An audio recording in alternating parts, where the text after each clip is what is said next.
முதலமைச்சர் விஜய் தலைமையிலான தாவேக அமைச்சரவை இன்று காலை 10 மணிக்கு விரிவாக்கம் செய்யப்படுகிறது. காங்கிரஸ் கட்சியின் இருவர் உட்பட 20க்கும் மேற்பட்டோர் அமைச்சர்களாக பதவியேற்கின்றனர்.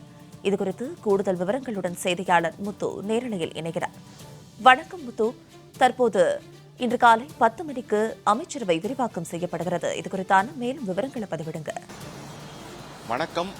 விஜய் தலைமையிலான தமிழக வெற்றிக் கழக அரசினுடைய அமைச்சரவை விரிவாக்கம் என்பது இன்று செய்யப்பட இருக்கிறது. குறிப்பாக முதலமைச்சராக விஜய் பொறுப்பேற்ற போது 9 அமைச்சர்கள் பதவியேற்ற நிலையில இன்றைய தினத்தை பொறுத்தவரைக்குமே காங்கிரஸ் கட்சியைச் சேர்ந்தவர்கள் உட்பட மொத்தம் 20க்கும் மேற்பட்டவர்கள் அமைச்சர்களாக பதவியேற்க இருக்கிறார்கள். இந்த பதவியேற்பு நிகழ்ச்சி என்பது ஆளுநர் மாளிகையில் இன்று காலை 10 மணிக்கு நடைபெற இருக்கிறது. அதாவது நடந்து முடிந்திருக்கக்கூடிய அந்த சட்டமன்ற தேர்தலில் தமிழக வெற்றிக் கழகம் 108 சட்டமன்ற தொகுதிகளை கைப்பற்றியது. இருந்தாலும் ஆட்சி அமைப்பதற்கு போதுமான பெரும்பான்மை கிடைக்காத அடிப்படையில் தொடர்ச்சியாக கூட்டணி கட்சிகளுடைய ஆதரவோடு ஆட்சி அமைத்தது. இதனை அடுத்து கடந்த 10ஆம் தேதி முதலமைச்சராக ஜோசப் விஜய் பொறுப்பேற்றுக் கொண்டார். அப்பொழுது 9 பேர் அமைச்சர்களாக பொறுப்பேற்றுக் கொண்ட நிலையில் அவர்களுக்கு கடந்த ஒரு சில நாட்களாக இலாகா வழங்காமல் இருந்தது. இந்த நிலையில் இலாகா என்பது வழங்கப்பட்டு அவர்கள் அதிகாரப்பூர்வமாக அமைச்சராக பொறுப்பேற்றுக் கொண்டனர். இந்த நிலையில் மேலும் இருக்கக்கூடியவர்களுக்கு எப்பொழுது இந்த அமைச்சரவை பட்டியல் என்பது வெளியாகும் என்ற எதிர்பார்ப்புகள் இருந்த நிலையில் இன்றைய தினத்தை பொறுத்தவரைக்குமே அமைச்சரவை என்பது விரிவாக்கம் என்பது செய்யப்பட இருக்கிறது. இந்த அமைச்சரவை விரிவாக்கத்தில் கிட்டத்தட்ட 20க்கும் மேற்பட்டோர் அமைச்சர்களாக அதாவது பதவி என்பதை ஏற்க இருக்கிறார்கள். குறிப்பாக காங்கிரஸ் கட்சியைச் சேர்ந்தவர்களும் கூட்டணி கட்சியைச் சேர்ந்தவர்களும் அமைச்சர்களாக பதவியேற்க இருப்பதாக தெரிகிறது.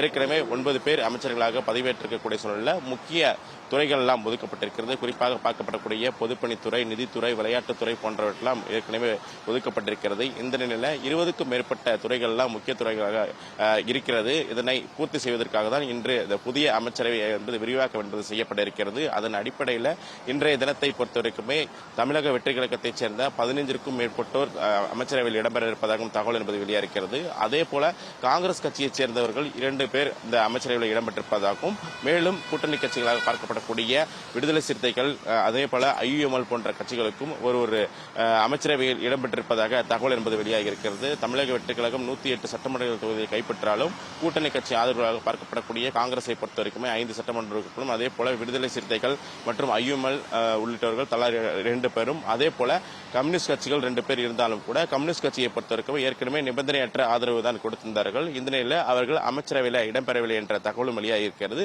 இருந்தாலும் கூட அமைச்சர் ஆதவர்ஜனாவை பொறுத்தவரைக்குமே அனைவரும் அமைச்சரவையில் இடம்பெற வேண்டும் என்ற ஏற்கனவே அழைப்பு என்பது விடுத்திருந்தார். அதன் அடிப்படையில் தற்பொழுது விடுதலை சிறுத்தைகள், ஐயுஎம்எல் போன்ற கட்சிகளுக்கு தலா ஒரு அமைச்சர் வழங்கப்பட இருப்பதாகவும் தகவல் என்பது வெளியாகிறது. யார் அந்த அமைச்சரவையில் இடம்பெற்றிருக்கார்கள் என்ற தகவல் என்பது அதிகாரப்பூர்வமாக இன்று 10 மணிக்கு மேல் தெரிந்துவிடும். இந்த நிலையில் தான் இன்று காலை 10 மணிக்கு கிண்டியில் இருக்கக்கூடிய ஆளுநர் மாளிகையில் இந்த அமைச்சரவை விரிவாக்கம் என்பது நடைபெற இருக்கிறது. ஆளுநர் அவர்கள் அனைவருக்கும் அமைச்சர்களாக பதவி என்பது ஏற்ற இருக்கிறார். கிட்டத்தட்ட இந்த 20 பேர் கொண்ட 20க்கும் மேற்பட்டோர் இந்த அமைச்சராக பதவியேற்கக்கூடிய சூழலில் முக்கிய துறைகள் எல்லாம் இருக்கிறது. குறிப்பாக உயர்கல்வித்துறை, அதே போல போக்குவரத்து துறை, அது மட்டுமல்லாமல் அறநிலையத்துறை போன்ற முக்கிய துறைகள் எல்லாம் இருக்கிறது.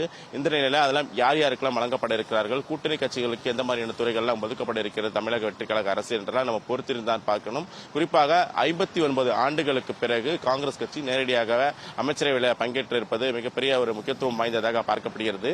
ஏற்கனவே விஜய் ஆட்சி அமைப்பதற்கு முன்பாக பல்வேறு மாநாடுகள் எல்லாம் குறிப்பிட்டிருந்தார். ஆட்சியின் பங்கு, அதிகாரத்திலும் பங்கு என்று கொடுத்தால் அதனை தற்பொழுது பூர்த்தி செய்யும் வகையில் அனைவருக்குமே, அதாவது கூட்டணி கட்சியை சேர்ந்த, அதாவது தங்களுக்கு ஆதரவு அளித்தவர்களுக்கும் இந்த அமைச்சரவை பட்டியலில் இடம் என்பது வழங்கப்பட்டிருக்கிறார் என்பது மிகவும் முக்கியத்துவம் வாய்ந்ததாக பார்க்கப்படுகிறது. இன்று காலை 10 மணிக்கு இந்த அமைச்சரவை விரிவாக்கம் என்பது செய்யப்பட்டிருக்கக்கூடிய சூழலில் தமிழக வெற்றிக் கழகத்தைச் சேர்ந்தவர்கள் முக்கியமானவர்களுக்கு இந்த அமைச்சரவை பதவி வழங்கப்படும் என எதிர்பார்க்கப்படுகிறது. மரிய வில்சன் உட்பட அதே போல மற்ற முக்கியமாக, அதாவது தென் மாவட்டங்கள், அது மட்டுமல்ல டெல்டாவை பொறுத்தவரைக்குமே தஞ்சை மாவட்டத்தைச் சேர்ந்த ஒருவருக்கு இந்த அமைச்சரவை பதவி வழங்கலாம் என எதிர்பார்க்கப்படுகிறது. ஏற்கனவே 9 பேர் கொண்ட அமைச்சரவை பட்டியலில் ஒரே ஒரு மகளிர் என இடம்பெற்றிருக்கக்கூடிய சூழலில் இந்த 20க்கும் மேற்பட்ட இந்த அமைச்சரவை பட்டியலில் எத்தனை பேர் மகளிர் இடம்பெற போகிறார்கள் என்ற எதிர்பார்ப்பும் அதிக அளவில் இருக்கிறது. இந்த நிலையில் தான் இந்த அமைச்சரவை விரிவாக்கம் என்பது சரியாக 10 மணிக்கு நடைபெற இருக்கிறது. இந்த அமைச்சரவை விரிவாக்கத்தில் 20க்கும் மேற்பட்டோர் அமைச்சர்களாக அதாவது பதவி என்பது ஏற்க இருக்கிறார்கள். ஆளுநர் அவர்கள் பதவியேற்று வைக்க இருக்கிறார்கள். அதன் பிறகு அவர்களுக்கான இலாகா என்பது ஒதுக்கப்பட்டு நாளை அல்லது நாளை மறுநாள் தலைமைச் செயலகத்தில் அவர்களுடைய இருக்கையில் அமர்ந்து அதிகாரப்பூர்வமாக அமைச்சராக பதவியேற்றுக் கொள்வார்கள்.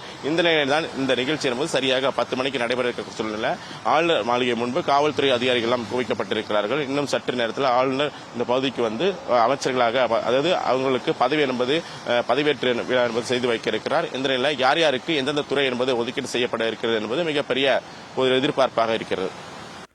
அமைச்சரவை விரிவாக்கம் குறித்தான விரிவான விவரங்களுக்கு நன்றி முத்து.